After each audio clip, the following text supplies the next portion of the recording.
Live from our 7 Tasmania studios, your nightly news with Joe Palmer begins now. Good evening, everyone. The driver who killed pregnant Hobart mother Sarah Payno has been released from prison after spending less than 4 years behind bars.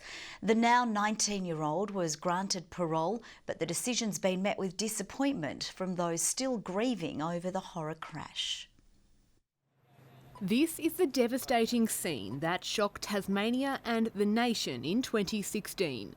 The aftermath as a 15-year-old driver sped through Hobart, slamming into the car of 24-year-old, 33-week pregnant Sarah Payno, killing her instantly.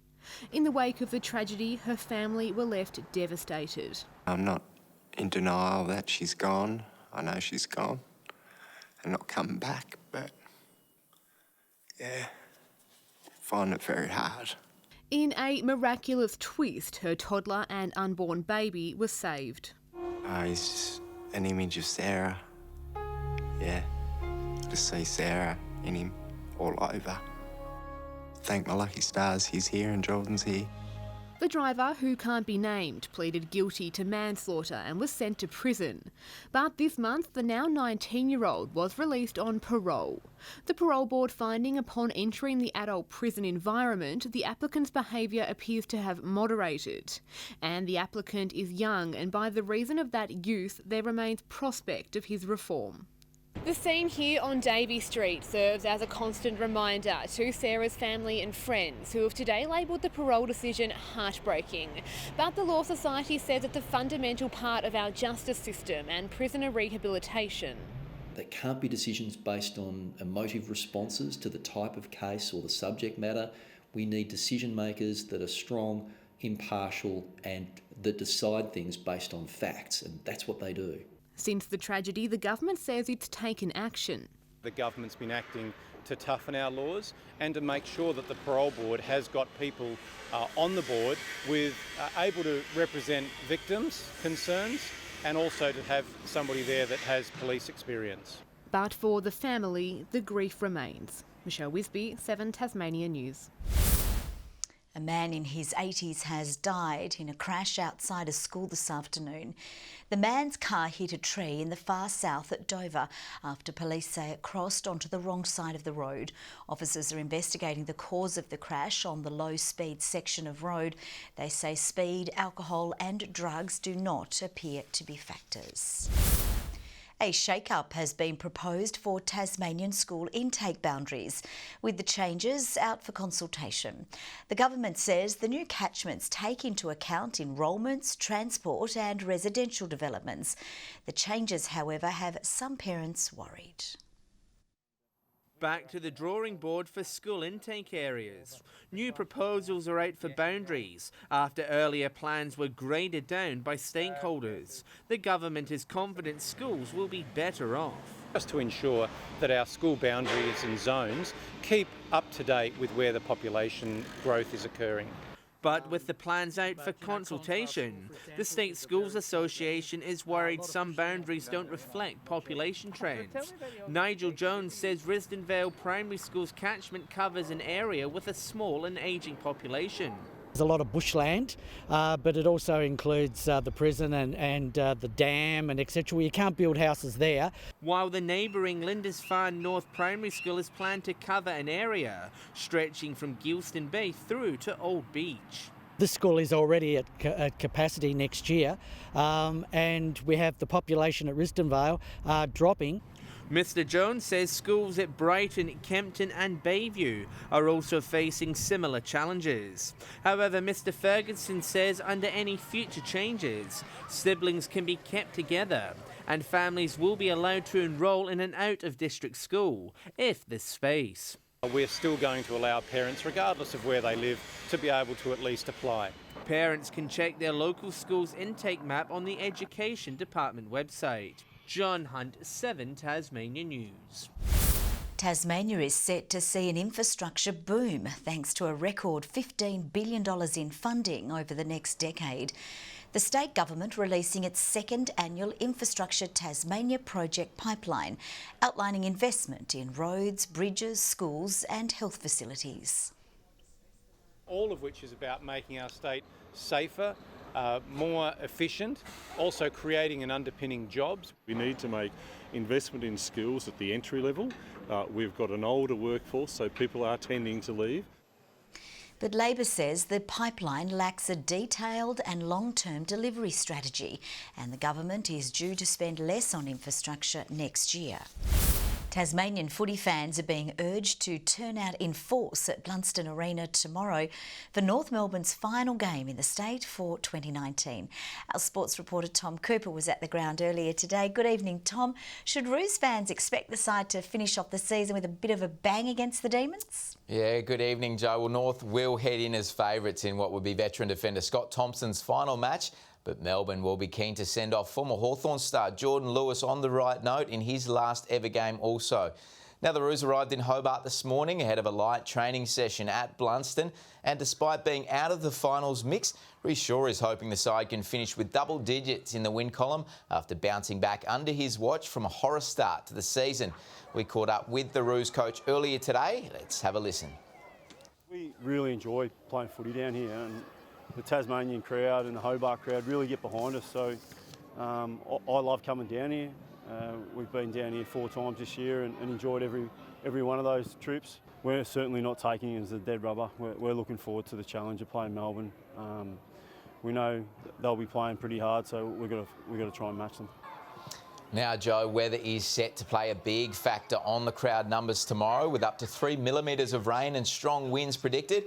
But with Tasmanian rising star Taron Thomas in good form and local hero Ben Brown potentially sealing the 2019 Coleman medal following his 10-goal haul against Port Adelaide, both sides still have a bit to play for in front of the Tassie faithful come 2 p.m. tomorrow. Back to you, Joe. A new experience at one of Tasmania's top attractions is one step closer to reality. A new viewing shelter on the edge of Dove Lake at Cradle Mountain has been unanimously passed by the Kentish Council. The shelter is part of the $22 million Cradle Mountain Master Plan to improve visitor infrastructure as tourist numbers continue to grow. The project now goes into a pre-construction phase before building begins. Tasmania's 4,000 tradies are being warned to take care of their hearing, with data showing they're more at risk of deafness than any other profession. As part of National Health Month, construction workers are being urged to get a hearing check before it's too late. A simple hearing test such as this could be the key to tradies avoiding future hearing problems. It's something former furnace maker Alfred Shuttler wishes he'd done a long time ago, now suffering from severe hearing loss that he puts down to his job. I've acquired this hearing loss because I've been working in the heavy industry in the building trade. I'm a refractory bricklayer and I've been doing it for about 30 years. The job required him to be exposed to a lot of loud noise, something that is common in the trade industry. Audiologists are urging tradies past and present during their National Health Month to think about their hearing and book in for an assessment. We can do a free 15-minute check as well, so they can come in. We have an app that they can use and it gives us a fairly good idea of their hearing, and if that shows that there is some hearing loss, then we book them in for the full assessment. So people think nothing of having their eyes checked regularly. Come and have your ears checked at the same time. Hearing loss can be avoided and future damage limited with the use of adequate protection on the job. Protect yourself. Use that hearing protection. Insist that you have it when you're in your work environment. With approximately 4,000 people working in trades in the Hobart area and more across the state, Alfred is urging them to take notice before it's too late. I mean, a lot of people, they take it for granted, but things happen. Ebony Ablett, 7 Tasmania News. As the state grapples with a skill shortage, a new program is aiming to get more young people into key industries. Some high school students were today given an insight into hospitality and tourism to inspire the next generation of workers. Out of the classroom and straight behind the bar, this Year 10 student is polishing up his service skills while getting a glimpse into a future career.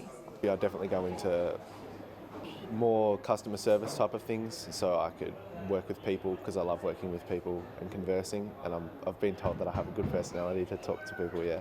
He's taking part in a pilot program rolled out across the state to tackle a shortage in local skilled workers, run by a youth employment advocacy group, the Beacon Foundation. They get onto a business site and they're able to see firsthand what's going on in that day. They meet employees that are working across a range of jobs and they learn about some valuable workplace skills during the course of that day as well.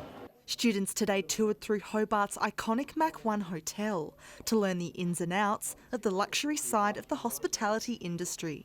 Getting young people to come and visit our establishment, understand how it works, is a really good way to get them committed and then to make the right choices when they hit year 11 and 12 and then go into the world of work. And this entrepreneur in the making has already picked up some tricks of the trade.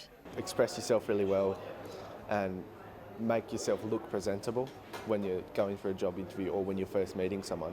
Ruby Kamain, 7 Tasmania News. The Public Sector Union is today calling on the state government to inject more funding into health and safety staff for Tasmanian workplaces. A report has revealed an additional 10 inspectors are needed, up from 20 currently across the state.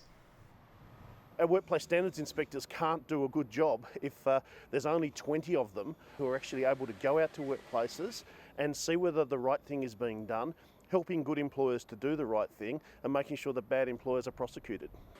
In a statement, Minister for Justice Elise Archer says the government is continuing to increase the size and capacity of WorkSafe Tasmania. The TSL and Glenorchy gets the chance to send a serious message to the competition ahead of finals when the team takes on benchmark side North Launceston tomorrow, while the Tassie Devils will be out to keep their NAB League hopes alive in a special wildcard round. Shaping up as the dark horse in September, tomorrow's clash with their old rivals holds big significance for the club. The 99 Premiership sort of recreation jersey with all the players' names on it, but also it's Josh Arnold's 200th game this week, so that's a really big occasion. Chasing their 5th win on the trot, the Pies have overcome some serious injury niggles throughout the season as they strive towards a fairy tale flag story in 2019. With it being our centenary year, that's huge for us. It would be just such a massive thing for the club. So many people have reconnected with the club this year. For us, North Lonnie have won a few in a row against us now, but we don't sort of carry that in. We know what we need to do to play well against them. You've got to do it really well though, because they're so well drilled. Meantime, the Tassie Devils get their shot at redemption this weekend despite an underwhelming NAB League campaign, with the side still able to qualify for finals thanks to a wildcard round clash with the Calder Cannons in Melbourne.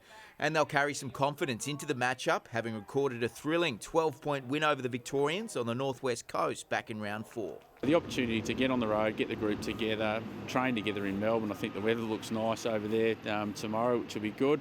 And then to play what we mentioned, essentially a finals game, you should be up and about with that. There's a few new faces coming in, like we said, and let's see how we go. And more local footy finals begin tomorrow with the NTFA's 2 biggest sides of the decade preparing to face off, while an outsider's playing stocks are rising in the Southern Football League thanks to the return of an ex-AFL star. He was once the most feared footballer in the land, but Barry Halls found an unlikely home at CYGNET, confirming he'll play his 4th game for the Port in tomorrow's SFL elimination final. I think he's getting a kick out of it. He's obviously hasn't played footy for a few years, but especially when he's kicking a couple of goals, I think he's really enjoying his footy now. He's having an influence too. CYGNET's won its past 3 on the trot. So how will the 2017 Premier New Norfolk handle the Hall factor? We're going to go about it pretty much the same as last week. We're hoping that one guy doesn't win a game for them. While the Huonville Lions can make up for last year's grand final loss when they take on Lindisfarne in the qualifying final. The Lions are on an 8-game winning streak, but Lindisfarne is an old hand when it comes to the business end of the season. We probably disrespected ourselves, embarrassed ourselves a bit earlier in the year with a few of our performances, so the way that we've sort of got ourselves back, we're just trying to gain that respect back. And we've got lots of players that have played big finals over a long period, so we're really confident that when crunch time comes we'll get it right. Dodgers Ferry is straight through to the semi-final after securing its first minor premiership in more than a decade. They're followed by Lindisfarne, Huonville, Cygnet and New Norfolk, while it's season over for Claremont, Sorell and Hobart. Finals also begin in the NTFA's Premier Division this weekend, headlined by a do-or-die fixture between the league's two heavyweights of the decade. South Launceston and Rocherlea have split the past 8 premierships between them. It's a bit of a rebuild year for us. We've lost a bit of experience over the last couple of years, so we've got a lot of guys that have come up from under 18s, and we've probably had 10 guys under 22 years of age in our side for the majority of the year, so everyone's really excited about it. Good buzz around the club. Obviously having the seniors and the reserves make it a big bonus. There's a few more followers coming back up, and it's good. It's good to see the support there, and hopefully they come out on Sunday and support us. Longford is in the box seat to break a 30-year premiership drought after finishing on top. Bridgenorth will play Hillwood in the qualifying final, while Georgetown, Bracknell, Deloraine and Scottsdale missed out. Tom Johnson, 7 Tasmanian News. To soccer, and the heat has been put on Football Tasmania to bring back the NPL Finals Series, with the Glenorchy Knights and Hobart Zebras playing for nothing but pride this weekend after Devonport wrapped up the title on Wednesday night. That's one of the biggest problems here, isn't it? I mean, there's no final series. So there's no final series. The trophy's gone. There's no relegation. So we're playing for a bit of pride. I mean, there's nothing here. I mean, everywhere else in Australia is an NPL final series. We don't have one in Tassie. I don't know why that is. I think it's a bit of an anticlimax. I agree with David. I think the final series, whether there's a cup competition and we run it like a separate standalone cup competition. The Knights are in a 3-way battle to finish in 5th place, with the Zebras locked into 4th spot. And the stage is set for a fierce and entertaining State Netball League Grand Final as the Hawks and Cavs prepare to compete in the first ever All-Northern decider. And both sides will have a healthy amount of support behind them, with a record crowd predicted at the Launceston Silverdome. The two sides are raring to share in a slice of Tasmanian netball history, but only one will emerge, the 2019 champion. We spoke as a group saying that we've done it the tough way, so we didn't get the week off, which I guess you can look at as a bad thing. So we've been playing every week and got a few really good wins, so going in feeling quite confident. After earning their way straight into the decider, the Hawks have played just 2 matches in the past 4 weeks as they push for back-to-back titles. For us, it's just a focus on Saturday, and last year's grand final was a completely different team altogether, so we've really tried to stick to what we know at the moment. Hoping to clip the Hawks' wings, the Cavs will need to be on song right from the get-go or risk being overrun by their northern rivals. Stopping the supply into their tall circles, so early pressure throughout the court, and it's going to be a full team effort, so yeah, we can do it if we work together. They're quite consistent all over the court, so their defensive pressure we've found is really relentless, and they don't give up. So for us it's about being really consistent for 60 minutes, and we were able to do that last time we played them. The match begins at 4:30 p.m. tomorrow at the Launceston Silverdome. Good evening. Cloudy with showers about the north and west of the state today. Burnie 14, 16 was the state's warmest at Hobart, Launceston 13 and a high of 12 at Devonport. Other centres today, 13 across Strawn, Smithton and Friendly Beaches. Grove and Ooze a high of 15 and 14 at St Helens. On the close-up low-level cloud over the north and west of the state with snow over the central plateau, clear skies elsewhere. Further out, low-level clouds streaming over Tasmania while a frontal cloud band extends from eastern WA across the Bight to the Southern Ocean. Tomorrow shows a low has developed to the west of Tasmania on a cold front that extends into southern South Australia. Northwesterly winds tomorrow 20 to 30 knots, reaching 35 knots about the southwest. Swells up to 4 metres in the west and south and below 1 metre in the north. A gale warning is current for southern western coastal waters from southeast Cape to Low Rocky Point for northwesterly winds. A strong wind warning for all remaining coastal waters, including the southeast inshore waters and the central plateau and southwest lakes. And a warning to sheep graziers for the southeast district. Tomorrow's forecast now, Hobart reaching a high of 18, 14 across Medina and Oatlands. In the north, a shower or 2 across Launceston and Devonport, Lyweenie 9. 14 and showers across Burnie, Strawn and Marrawar. St Helens, a possible late shower, 18 across Swansea and Orford. Looking ahead to Sunday, showers about the west and far south with possible hail in the morning. Monday, showers about the west and south. And Tuesday, showers about the west, far south and Bass Strait Islands extending to the north. Capital cities, a mostly sunny 12 in Perth tomorrow. Adelaide, possible showers and a late shower or 2 in Melbourne. And on to current temperatures, Hobart mostly clear 12, Launceston cloudy 11 and Devonport mostly cloudy and 11. And I'm wearing my Daffodil Day pin today to help raise funds for people living with cancer statewide. Jo? Yeah, it's a great day, isn't it? Daffodil Day, we all love it. Thanks so much for that, Jackie. That's all from the team for now. Have a lovely evening. Thanks for your company. Bye-bye.